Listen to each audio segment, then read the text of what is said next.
single-payer healthcare. So, there we are. All right, take it away, Diana. Okay, so hello everyone, I'm Diana. I'm a second year at Mayo Clinic med student, and I was also an intern with PNHP this past summer. So I'll talk about Twitter campaigns and using hashtags to advocate for single payer.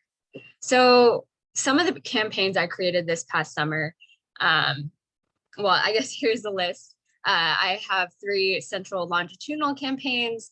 One is sarcastic shoutouts, which is associated with the hashtag sarcastic shoutout HC, as well as its counterpart, admiring shoutouts. And I also have some reading related tweets from the books we read over the summer, and I'm planning on using the hashtag BookTwitter. Also have some single month campaigns, hashtag funding February, hashtag not new, which is going to be associated with National History Month, which is in March, and Mental Health Awareness Month, which is in May. And I have a couple other campaigns as well.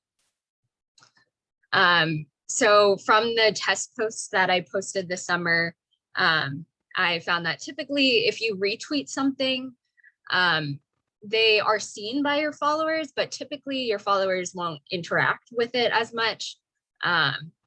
And in contrast, maybe like hashtag follow Fridays, where you recommend a particular account to follow, those can actually be interacted with a little bit more.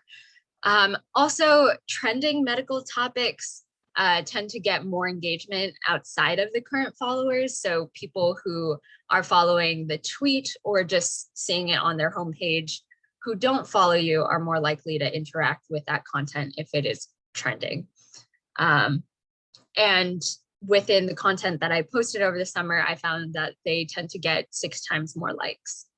And the sarcastic shout out campaign that I created got more engagement than the admiring shout out campaign. And this is a picture of the homepage or the profile of the account that I created over the summer.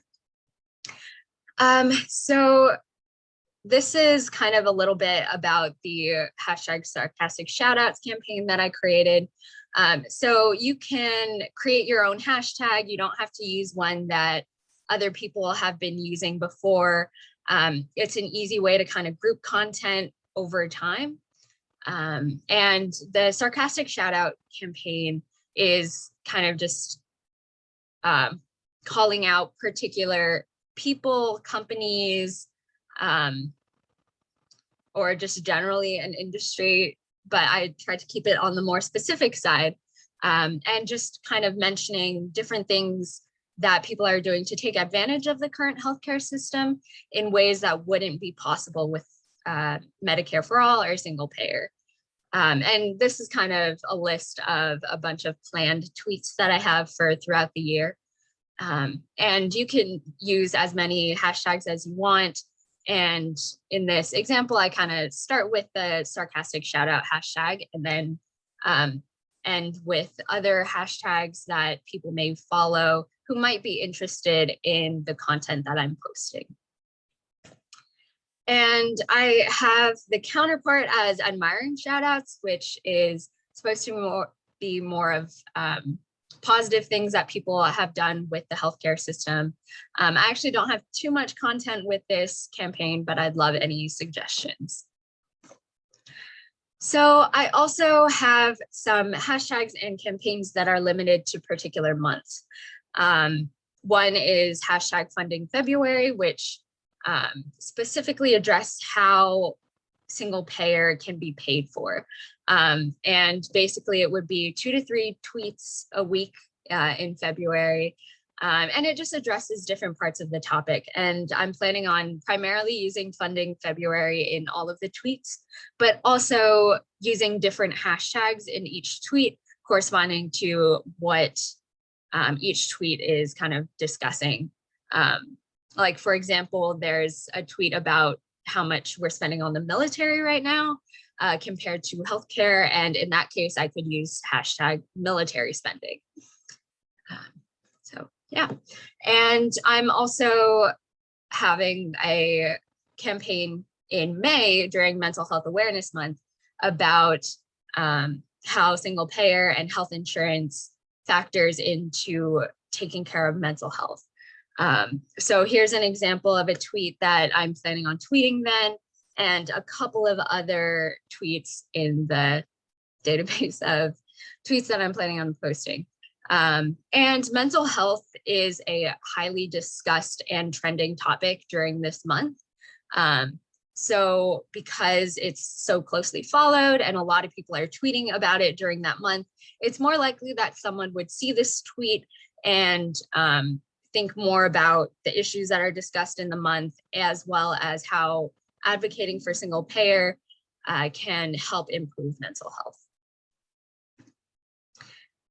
So now I'll maybe share the Twitter. Okay, so this is the profile of the account that I created over summer at Single Payer HC.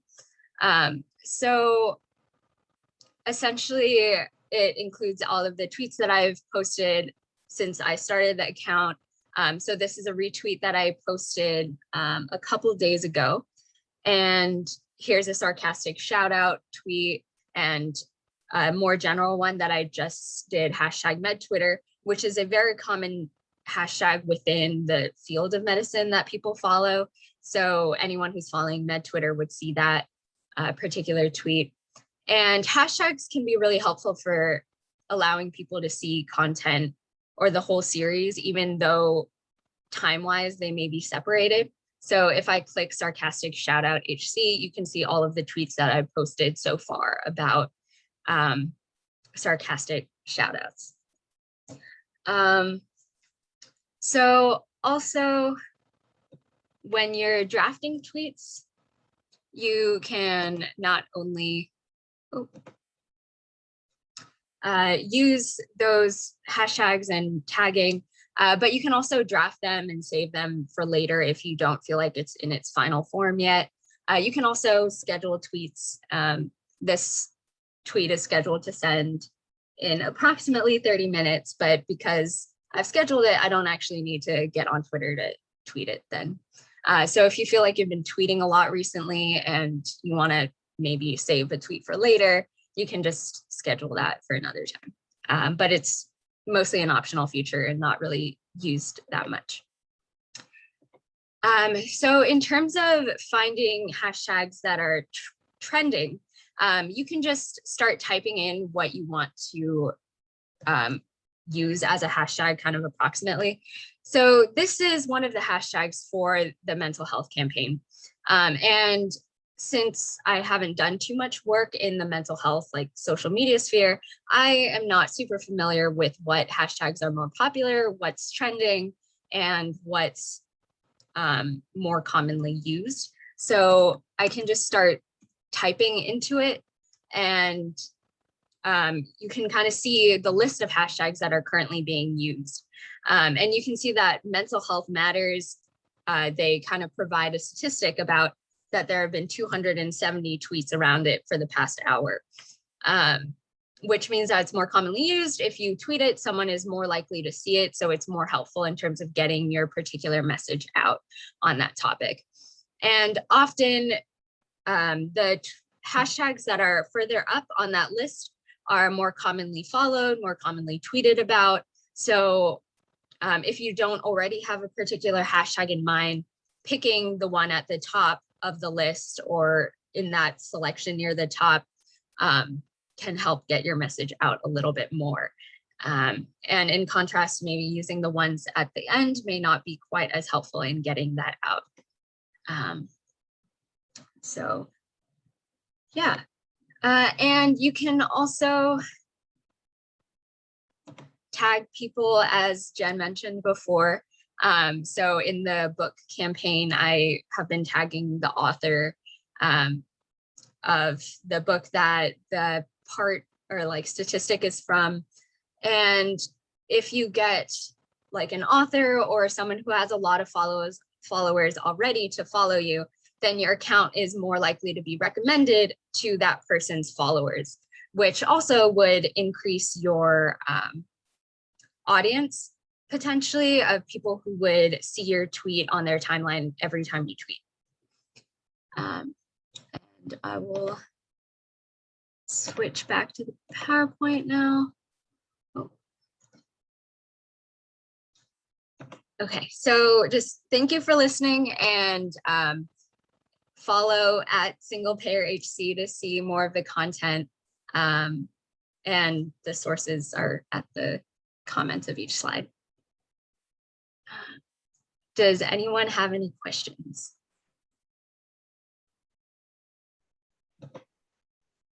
Great. That was awesome. So Diana she's kind of a master at this. She spent her whole summer looking at different hashtags, and she reviewed the analytics of them, what would help her to be closer to trending, what works, what didn't work. And so trial and error is the name of the game. So don't think you're going to just right off the bat have 1 million followers. It is a slow uphill progression. But thank you so much, Diana. Moira had a question for us, but then you answered it right away because she's just that good. So yes, so an important thing is the more you interact with Twitter, the greater it is at understanding what you want to see content wise. So if all you're looking at is single payer stuff, you're going to see a lot of single payer. If all you're looking at is the Green Bay Packers, man, you're going to be full of Green Bay Packers on Twitter. Yeah, that's right. I'm a Packer fan. Bring it. Okay. So yes. So, and on Twitter, you can engage me and we can fight about, our love of football together. It's what makes it great. So awesome. So Jessica has up here a list of some of the Twitter handles, the usernames that you can find, follow, and then it will show you their tweets. You can retweet them, you can save them. And this is the content that you want to see. I'm going to highlight Public Citizen. They and National Nurses United, they put out content continually, and they do a really good job of updating you on what is actually going on in our fight for getting a single payer system. Things are constantly changing, and there are things that we need to be engaged with. So Anne is going to take over next. Before she does, I apologize, y'all. I promised Joel that I would show him how to block, and I want to be able to do that quick. You know what? I'll let Anne finish. Joel, I'm sorry. I'm going to come back to your blocking, and I'm going to show you how. Promise. I didn't forget about you. Okay. So Anne, if you want to take it away, you're good to go. Hi. Yeah, thanks. Hey, I've learned a lot today, and I'm on Twitter quite a bit. So Jessica and Jen and Diana have been working so hard on this series all summer, and it's just been really a good learning. They asked me to come up with some names of sites that I follow, and I think it would be good for all of us advocates to follow. So I just kind of went to town here a little bit. So I'm just making some suggestions for you. And I think we want to go in and amplify the messages of all these great organizations who are advocates for single payer Medicare for all. A couple of cautions. AARP has a very strong and lucrative partnership with United Health Group. So only amplify the stuff that actually advances the cause of single payer Medicare for all. So you do have to pay a little bit of attention to what their content is, because it's not always purely with us on this issue. And Progressive Democrats of America also has a really strong advocacy organization for single payer healthcare. Public Citizen has been in this fight for a long time, and they are a huge partner, as well as Healthcare Now, for the single payer Medicare for all movement. And then the Committee to Protect Healthcare used to be called the Committee to Protect Medicare, and I will just point out they're not exactly a single payer advocacy organization, but in case they are promoting the things we like about expanding Medicare, we would want to expand or amplify their message. And then I've got some more suggestions if you want to go to the next slide on Jess, we want to follow some of the people who are really, really active in this movement as well. And I'm also asking for followers. If you would go in and follow at Ann Jones MN, that's me. I really could use more followers. You'll notice when you get on Twitter, people are always looking for more followers to, you know, to amplify their own messages. But here's some great people who are with us on this movement who you want to get in there and you know, push out their messages. Also at the state senator, Senate John Marty and Representative Cedric Frazier, who are leaders in our legislature on this. And also, when you want to get the attention of the Minnesota legislature, by the way, you can do hashtag MNLEG, and anyone in the legislature who's following those hashtags might see it. Also, we want to use Twitter to push back on our opposition. So in addition to following leaders in the movement, legislators, members of Congress, electeds, we can use Twitter to push back against opposition and clarify posts from organizations seeking to maintain the status quo or influence opposition to healthcare payment reform. And examples are the pharmaceutical industry. I follow these organizations just to find out what they're talking about and to see who we should push back on. And the pharmaceutical industry posts quite a bit on Twitter, and they've got a lot of propaganda going. So when you see them say that we need to charge, you know, drug prices include R&D, you know, for those innovative medications that people need, we know that 80% of R&D is paid for by the taxpayer. So I go in there all the time and say, oh, whoa, no, wrong information. Please don't believe this propaganda. The AMA is not necessarily officially opposed right now. They were a member of the Partnership for America's Healthcare Future, which is an strong industry opposition to healthcare payment reform. However, we want to pay attention to what they're putting out there. They have in the past been instrumental in sinking reform. The partnership is a really destructive organization. It is a combination of industry, big money, opposition. So get in there and push back on them. And then it's also, there are groups maintaining the status quo. It's important to challenge these groups as well.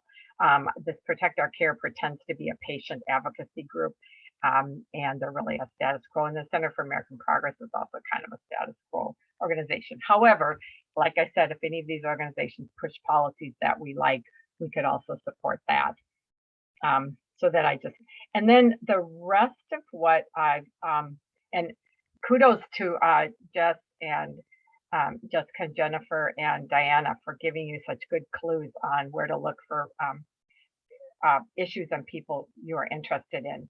And then I just included 3 slides on pieces of information in case you don't have talking points right at your fingertips. This is just kind of healthcare policy and cost, quality, and access type information that you can use to throw out there to correct the record. And this can just go out with the slides for this session. So I'd say go ahead and, you know, Jessica, you can just scroll through that. That's the cost.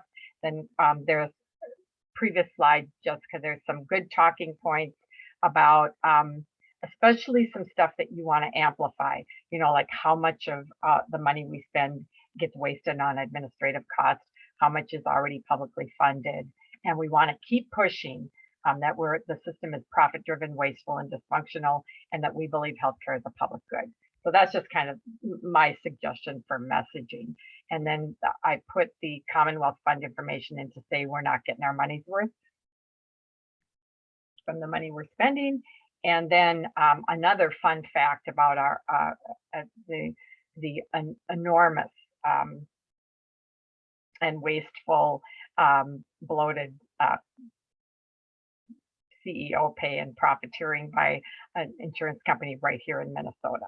So those are just fun facts for you to use when you go to either support or push back on information you see on Twitter. So, Anne, this is actually Oh, is it okay? Dave Garibaldi had a great question. He said, Okay. will opponents block us or remove our comments if we reply to their propaganda? Do you know the Yes, answer? they can. They They can. can. I mean, anyone can block you or your content, delete your, your reply, anything like that. But I still I don't think that should deter you from doing it. And the more people that reply, the harder it is for them to block everyone. I This think, is true. yeah. There's power in numbers. But great question. Yeah, that's just kind of just fun information for you all to use as policy advocates. Okay. Yeah.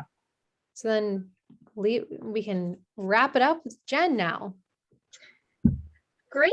And actually, just before we wrap up, I'm going to Oh, yeah. quick share my screen because I want to be able to answer Joel's question about blocking, which Dave kind of led us into. Blocking on Twitter, it's an important tool in your tool belt because if you don't want to see content or you don't want to see people's content or have them interact with you, blocking is your tool.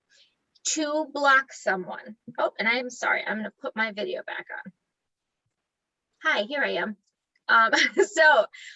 You can go up into your handy dandy search Twitter bar, wherever that is in your browser or on your phone. You can find the user that you would like to block. So I'm going to pretend and I'm going to say, I want to block Healthcare for All Minnesota. Those guys want to give everybody healthcare. I don't want to see their stuff. So you can see there's your following button next to, and I think we touched on this, I apologize, in a previous one a little bit. I'm gonna, as long as we're here, talk about it. When you get onto a user's page, if you want to see what they're posting, if you want to see their tweets, their content that they're producing, you look them up in your handy search bar here. So for example, Healthcare for All Minnesota. This is their profile page, just like Jessica showed us at the beginning. If I hadn't already followed them, there would be, this button would say follow. I would click it, and then I would see their content as they created it. It would show up in my Twitter feed. I am already following them, of course. You can also, there's these three dots here. And down at the very bottom is you can block them. So if you don't want anything to do with Healthcare for All Minnesota, don't do this, by the way. It's an example. You can block someone by clicking block here.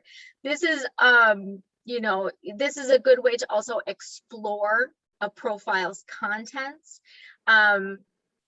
You can copy a link to a profile if you're trying to share that profile with someone else. And then this little envelope here is how you do a direct message. So if my user, if I as PNHP Minnesota wanted to send a private direct message to Healthcare for All Minnesota, I could click that little envelope and then we would have our conversation back and forth, just like an email chain.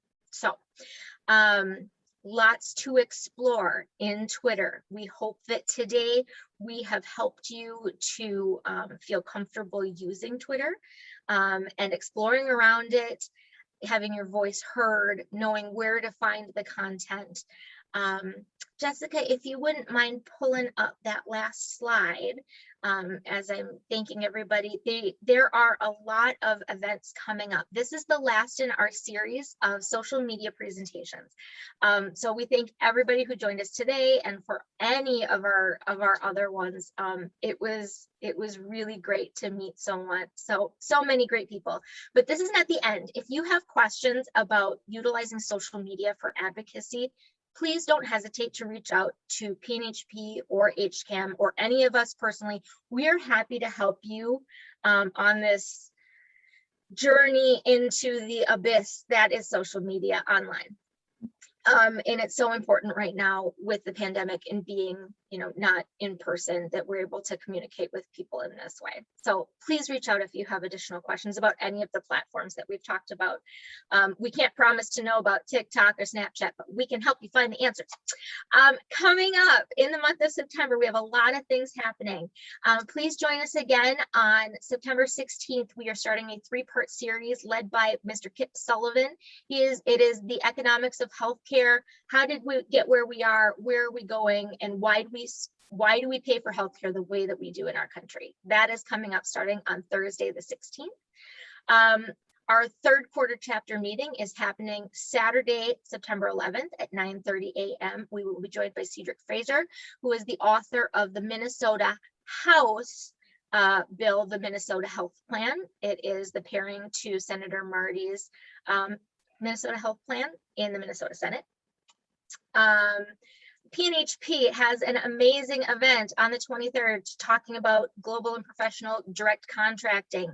That is the privatization of our traditional Medicare system. It's underhanded, it's sneaky, and the Biden administration is not doing anything to stop it. So we need to get involved. So please feel free to sign up for that.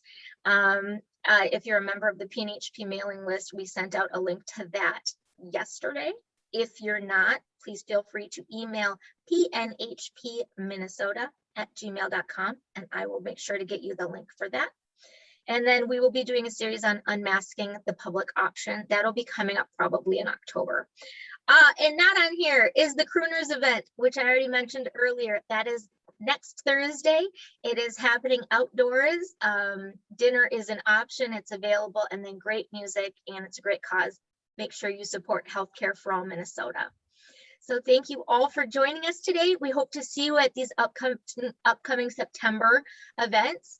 And if you want to come back to this recording, it will be on YouTube, and Jessica will be following up with an email with our PowerPoint, other resources and information to help you on your journey into online advocacy. So thank you all. Thank you to our panelists today. Thank you to Jessica and Ann and Diana. We appreciate your input. And if anybody else has anything to say, feel free to join in. I was just going to say, if people don't see tickets for the Crooners event or an invitation in their inbox, you can go to hca-mn.org, and it's on the website on the homepage. That's a pretty dramatic picture there. Yeah, it is. John Kolstad. Yeah. Yeah. So I also just put it in the chat as well, the link to buy Thank tickets. you, Jessica. okay, good. Sorry. All right. Wow. Thank you so much, everyone. Take care. And remember, responsibility on Twitter. Good luck. Thank you, guys. Bye.